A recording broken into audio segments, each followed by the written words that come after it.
നമ്മൾ ത്രിപുരയിലും വെസ്റ്റ് ബംഗാളിലും എല്ലാം കണ്ട അതേ കഥ തന്നെയാണ് ഇവിടെ വരാൻ പോകുന്നത്.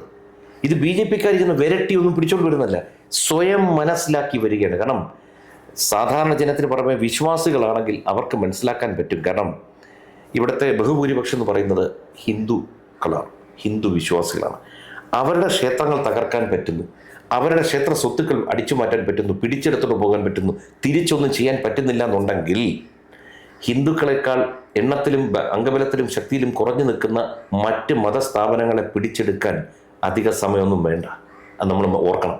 കാരണം റഷ്യയിൽ ക്രിസ്ത്യൻ കമ്മ്യൂണിറ്റി ആയിരുന്നു ഏറ്റവും വലിയ ശക്തർ. അവരെ തകർത്തുകൊണ്ടാണ് ഒരു കാലത്ത് കമ്മ്യൂണിസ്റ്റ് പാർട്ടി വന്നത്.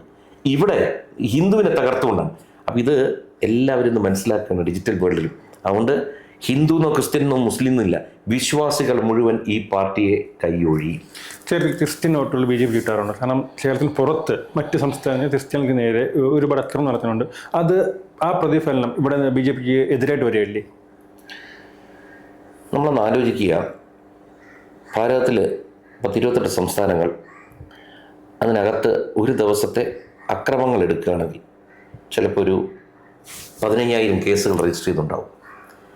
ഇതിൽ എത്ര കേസാണ് ഒരു ക്രിസ്ത്യൻ സമുദായത്തെ നോക്കി ടാർഗറ്റ് ചെയ്ത് നോക്കിക്കഴിഞ്ഞാൽ ഒരു 10,000-20,000 അല്ലെങ്കിൽ 1,00,000 കേസിൽ ഒന്നായിരിക്കും. അതിനെയും ഞാൻ അപലപിക്കുകയാണ്. അക്രമം ഏത് രീതിയിൽ ആർക്കെതിരെയാണെങ്കിലും ചെയ്യാൻ പാടില്ല. പക്ഷേ ഇത്തരം ഒറ്റപ്പെട്ട സംഭവങ്ങളെ പർവ്വതീകരിച്ച് കാണിക്കുമ്പോൾ ഉണ്ടാകുന്ന കുഴപ്പമെന്ന് വെച്ച് കഴിഞ്ഞാൽ, നമ്മൾ ഈ ഭാരതത്തിനൊന്ന് മാറ്റി നിർത്തുക. ക്രിസ്ത്യൻ സമൂഹത്തിനെ അറ്റാക്ക് ചെയ്യുന്നുണ്ടെങ്കിൽ സിറിയയിൽ എന്താ സംഭവിക്കുന്നത്? പാലസ്തീൻ ഭാഗത്ത് ഹമാസ് എന്താണ് ചെയ്യുന്നത്? അല്ലെങ്കിൽ ഇപ്പോൾ ആഫ്രിക്കയിൽ അടുത്ത കാലത്ത് ഒരു ദിവസം 2,000 ക്രിസ്ത്യൻ വിശ്വാസികളെ വെടിവെച്ച് കൊന്നിരിക്കുന്നു. നമ്മൾ ആലോചിച്ച് നോക്കി. അപ്പോൾ ഇത് ഭൂമിയുടെ എല്ലാ ഭാഗത്തും ഈ മനുഷ്യൻ്റെ ഏറ്റവും വലിയൊരു പ്രോബ്ലങ്ങളൊന്നാണ് ഈ മതം തലയ്ക്ക് പിടിച്ചു കഴിഞ്ഞാൽ എൻ്റെ മതമാണ് ഏറ്റവും വലുതെന്ന് ചിന്തയും കൂടി വന്നു കഴിഞ്ഞാൽ വലിയ കുഴപ്പമാണ്. ഇതെല്ലായിടത്തും നടക്കുന്നുണ്ട്. അതിൽ ഏറ്റവും കുറവ് നടക്കുന്ന, ഏറ്റവും സുരക്ഷിതം, അതായത് ഇവിടുത്തെ പ്രധാന മൈനോറിറ്റി മുസ്ലിങ്ങളായിക്കോട്ടെ ക്രിസ്ത്യാനികളായിക്കോട്ടെ, അവർ ഏറ്റവും സുരക്ഷിതരായി ഭൂമിയിൽ ഒരിടത്ത് ജീവിക്കുന്നുണ്ടെങ്കിൽ അത് ഭാരതമാണ്. വീണ്ടും ഒരിക്കൽ കൂടി പറയുന്നു, ഒറ്റപ്പെട്ട സംഭവങ്ങളുണ്ട്, അതിനെയും അപലപിക്കാൻ. അതുകൊണ്ട് ഈ ഒറ്റപ്പെട്ട സംഭവങ്ങളെ പർവ്വതീകരിച്ച് മതസ്പർദ്ധ ഉണ്ടാക്കാതിരിക്കുന്നതാണ് ഏറ്റവും നല്ലതെന്നാണ് ഞാൻ വിശ്വസിക്കുന്നത്. തിരിച്ച് വെട്ടൂർക്കാവ് വീണ്ടും വരികയാണെങ്കിൽ, താങ്കൾ കൊല്ലത്ത് മത്സരിച്ചുകൊണ്ട്, സെൻട്രൽ മത്സരിച്ചുകൊണ്ട്, ആ എവിടത്തെ താങ്കൾ ബി ജെ പി നിർത്തിയിട്ടുണ്ടോ അവിടെ എല്ലാം വോട്ടിന് ശതമാനം കൂട്ടിയിട്ടുണ്ട്, കുറഞ്ഞിട്ടില്ല, കൂടിയിട്ടുണ്ട്. വട്ടിയൂർക്കാവിലും വോട്ടിന് ശതമാനം കൂട്ടി വിജയിച്ചാൽ എന്താണ് താങ്കൾക്ക് ജനങ്ങളോട് പറയാനുള്ളത്? ഈ രണ്ടിടത്തും മത്സരിച്ചു എന്ന് വെച്ചാൽ പാർട്ടിയുടെ തീരുമാനമായിരുന്നു. രണ്ടിടത്തും ബി ജെ പിക്ക് സാധ്യതയില്ലാത്ത സ്ഥലങ്ങളായിരുന്നു. പക്ഷെ പാർട്ടി പറഞ്ഞാൽ നമ്മൾ പോകും, പരമാവധി ജോലിയെടുക്കും. കാരണം സാധാരണ ചിലർ ഒരു നടനാണ്, ഇയാൾ വെയിലും മഴയൊന്നും കൊള്ളത്തില്ല എന്നൊക്കെ തോന്നുന്നുണ്ട്. ആദ്യം ഇറങ്ങിയപ്പോൾ ഞാനൊക്കെ സാധാരണ കുടുംബത്തിൽ ജനിച്ചു വളർന്നതാണ്, എല്ലാ ജോലികളും ചെയ്ത് വളർന്നു വന്നതാണ്. അതുകൊണ്ട് ഇതൊന്നും ബാധകമല്ല. അപ്പോൾ ഈ 2 ഇലക്ഷനിൽ നിന്ന് നമ്മൾ പഠിച്ചു വെച്ചാൽ, ജോലി എടുത്താൽ ഇവിടെ വോട്ടുണ്ട് ബി ജെ പിക്ക്. അപ്പോൾ 2 തവണ പാർട്ടി പറഞ്ഞു തന്നപ്പോൾ ഞാൻ പാർട്ടിയിലൊരു എൻ്റെ ആഗ്രഹം അറിയിച്ചു, ഇനി അടുത്തത് എനിക്ക് വട്ടിയൂർക്കാവിലാണ് മത്സരിക്കാൻ താല്പര്യം. അതുകൊണ്ട് വട്ടിയൂർക്കാവിൻ്റെ ചാർജ് തന്നിട്ടുണ്ടായിരുന്നു. ഈ ഇലക്ഷൻ സമയത്തും മാക്സിമം വട്ടിയൂർക്കാവിനോട് വർക്ക് ചെയ്തു. വട്ടിയൂർക്കാവിൽ ബി ജെ പിക്ക് വോട്ടുണ്ട്. പക്ഷെ ആ വോട്ട് മുഴുവൻ ആർക്കാണ്? നമ്മുടെ ലോക്സഭ നോക്കുമ്പോൾ അത് നരേന്ദ്രമോദി എന്നൊരു വ്യക്തിക്കാണ് കൊടുക്കുന്നത്. എന്തിനാണ് നരേന്ദ്രമോദിക്ക് കൊടുത്തത്? അദ്ദേഹത്തിന് വോട്ട് കൊടുത്ത് അദ്ദേഹത്തെ ഭരണത്തിൽ ജയിപ്പിച്ചാൽ, ഒന്ന്, വികസനം എന്ന് പറഞ്ഞ് ധാരാളം വാരിക്കോരി കൊടുക്കുന്നത്. ഇപ്പം തന്നെ നമുക്കിവിടെ എം പിമാരില്ലാത്ത കാലത്ത് പോലും വന്ദേ ഭാരത് എന്ന ട്രെയിൻ ഇന്ത്യ മുഴുവൻ വന്നപ്പോൾ നമുക്ക് 2 എണ്ണം തന്നു. ഇപ്പം നമുക്ക് എം പിമാരുണ്ട്, അടുത്ത 2 ബേർത്തുള്ള വന്ദേ ഭാരത് വരികയാണ്. ഇതുപോലെ ഇപ്പോൾ വട്ടിയൂർക്കാവിൻ്റെ ഭാഗത്ത് ഇപ്പം നമ്മൾ ഈ റോഡെന്ന് പറഞ്ഞില്ല, റോഡല്ലാതെ ഇപ്പോൾ ജലനിധിയുണ്ട്, ആയിരക്കണക്കിന് വകുപ്പുണ്ട്. ഈ കർഷകർക്ക് കൊടുക്കുന്ന 2,000 രൂപ വെച്ചുള്ള പെൻഷനുണ്ട്.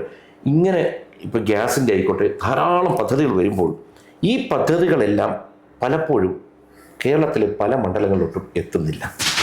അപ്പോൾ ഏതൊക്കെ പ്രധാനമന്ത്രിയുടെ കേന്ദ്രത്തിൻ്റെ പദ്ധതികളുണ്ടോ അത് നമുക്ക് അതേപടി ഇവിടെ കൊണ്ടുവരണമെന്നുണ്ടെങ്കിൽ നമുക്കിവിടുന്ന് MLA കൂടിയേ തീരും. 1. 2, ദൈവമായിട്ട് നമുക്കിന്ന് വലിയൊരു അനുഗ്രഹം എന്ന് വെച്ചാൽ നമുക്ക് കോർപ്പറേഷൻ കയ്യിൽ തന്നുണ്ട്.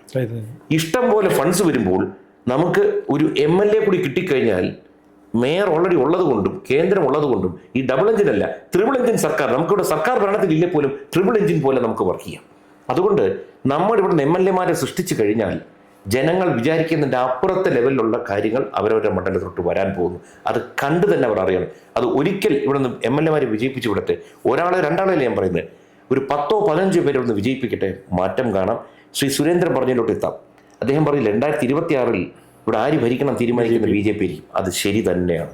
2031 അദ്ദേഹം അങ്ങനെ പറഞ്ഞിട്ടുണ്ടെങ്കിൽ അത് വരിക തന്നെ ചെയ്യും. കാരണം വെച്ചാൽ ഇപ്പം തന്നെ ജനങ്ങൾക്ക് ഇവിടെ താമരയൊന്നും വിരിയത്തില്ല, ഇവിടെ താമര വരത്തില്ല. ഇത് കേരളമാണ്, കേരളമാണെന്നൊക്കെ പറഞ്ഞുകൊണ്ടിരുന്നു. ഇവിടെ ഇപ്പം താമര ഒന്നല്ല വിരിഞ്ഞത്, 50 താമര ഇവിടുത്തെ നാട്ടുകാർ വിരിയിപ്പിച്ചു കൊടുത്തു. ഇതിൻ്റെ റിസൾട്ട് എവിടെയെന്നറിയോ? ഇപ്പം എല്ലായിടത്തും ആലോചിച്ച് തുടങ്ങി, ഇടാ നമ്മൾ വോട്ട് ചെയ്യണ്ടായിരുന്നല്ലോ, നമ്മൾ ഇത്തവണ മറ്റേ കൊടുത്തില്ലല്ലോ, നമ്മൾ പരിചയത്തിന്റെ പുറത്ത് മറ്റേ പാർട്ടിക്ക് കൊടുത്തു. പല സ്ഥലത്തും BJP 3 വോട്ടും 10 വോട്ടും തോറ്റിട്ടുണ്ട്, 2ാം സ്ഥാനത്ത് വന്നിട്ടുണ്ട്. ഇത് മാറാൻ പോവാണ്. ഇപ്പൊ ജനങ്ങൾക്ക് മനസ്സിലായി BJP ജയിക്കും, BJP ഭരണത്തിൽ വരും. ആ വിശ്വാസം കിട്ടിക്കഴിഞ്ഞു. ഇനി അതാണ് ഒരു റജി ലൂക്കോസ് ഇങ്ങോട്ട് വന്നതിന്റെ കാരണങ്ങളിലൊന്നതാ. കാരണം ഫ്യൂച്ചർ ഓഫ് കേരള എന്തെന്ന് ചോദിച്ചാൽ ഫ്യൂച്ചർ ഈസ് BJP എന്ന് യാതൊരു തർക്കമില്ലാതെ എഴുതിത്തരാം. നിങ്ങൾ നോക്കിക്കോളൂ. ഇനി SIR കൂടി വരട്ടെ, ഈ വോട്ടർ പട്ടിക ഒന്ന് ശുദ്ധീകരിക്കപ്പെടും, യഥാർത്ഥ വോട്ടർമാർ മാത്രമാവും പട്ടികയിൽ.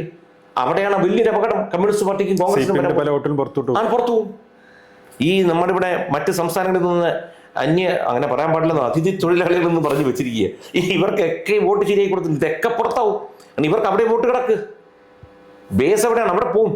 അതുകൊണ്ട് ഇതെല്ലാം പോയി കഴിഞ്ഞാൽ ക്ലീൻ ആയിട്ടൊരു പട്ടിക വരും. യഥാർത്ഥ വോട്ടർമാർ മാത്രമായിരിക്കും 2026 ഏപ്രിലിൽ വോട്ട് ചെയ്യാൻ പോകുന്നത്.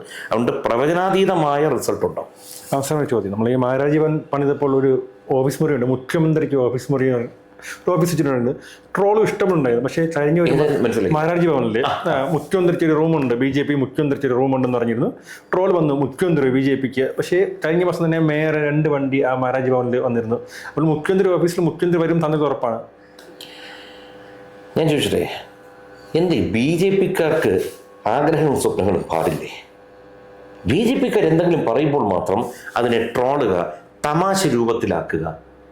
കുമ്മനം രാജശേഖരൻ പ്രധാനമന്ത്രിയോട് കയറുമ്പോഴത്തേക്ക് അദ്ദേഹത്തെ മോശമാക്കി ചിത്രീകരിക്കുക, സുരേഷ് ഗോപിയെ പറ്റി എന്തെങ്കിലും പറഞ്ഞാൽ ചിത്രീകരിക്കുക. എല്ലാവരെയും തമാശയാക്കി കാണിക്കാൻ ഒരു പ്രവണത ഇവിടെ നടക്കുന്നുണ്ട്. BJP വർഗീയ പാർട്ടി എന്ന് പറഞ്ഞിട്ട് ചാണകം സംഘി സ്ഥിരം പറഞ്ഞുകൊണ്ടിരിക്കുന്നു.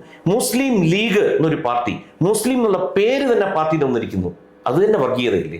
അതുകൊണ്ട് ഇവരുടെ ഒരു പ്രത്യേകത എപ്പോഴെന്ന് വെച്ച് കഴിഞ്ഞാൽ BJP ഒരിക്കലും പ്രതീക്ഷിച്ചില്ല ഇവർ കേന്ദ്രത്തിൽ വരുന്നു. കേന്ദ്രത്തിൽ ഒന്നല്ല 2 അല്ല 3 തവണ വന്നിരിക്കുന്നു. ഇപ്പൊ കേരളത്തിൽ വിജയിച്ചു തുടങ്ങി, സൗത്തിൽ വിജയിച്ചു തുടങ്ങി, ഇന്ത്യ ഒട്ടാകെ വിജയിച്ചു തുടങ്ങി. ഇവരുടെ ഒരു ഫ്രസ്ട്രേഷൻ കൊണ്ട് ഇവർ പരമാവധി BJP നേതാക്കൾ പറയുന്ന ആശയങ്ങളെ പറ്റിയും നേതാക്കളെ പറ്റിയും ഹാസ്യരൂപേണ പറയും. ഇത് പറഞ്ഞുകൊണ്ടിരിക്കട്ടെ. ഈ പറഞ്ഞാണ് സുരേഷ് ഗോപി പോലെ ഒരു വ്യക്തിയെ MP ആക്കിയതും മന്ത്രിയാക്കിയതും. ഇതുപോലെ വീണ്ടും പറഞ്ഞ് ഇവർ കേരളത്തിൽ ഒരു മുഖ്യമന്ത്രി ഇവർ സൃഷ്ടിക്കും. ഇതാണ് സംഭവിക്കാൻ പോകുന്നത്. എപ്പോഴും തോട്ട്സ് ബിക്കം തിങ്സ് എന്ന് പറയും. നമ്മൾ എന്താഗ്രഹിക്കുന്നു അറിഞ്ഞാഗ്രഹിച്ച് അതിനായിട്ട് നമ്മൾ ശ്രമിച്ചാൽ അത് നടക്കും. ഒപ്പം ഇത്തരം ആൾക്കാർ വളം കൂടി ഇട്ട് തന്ന് നല്ല പോലെ പെട്ടെന്നായിരിക്കും. ചിലപ്പോൾ 31 കുറച്ച് നേരത്തെ ആയാലും വരാം. ഒരുപാട് നന്ദി. വളരെ വളരെ സന്തോഷം. നന്ദി. നമസ്കാരം.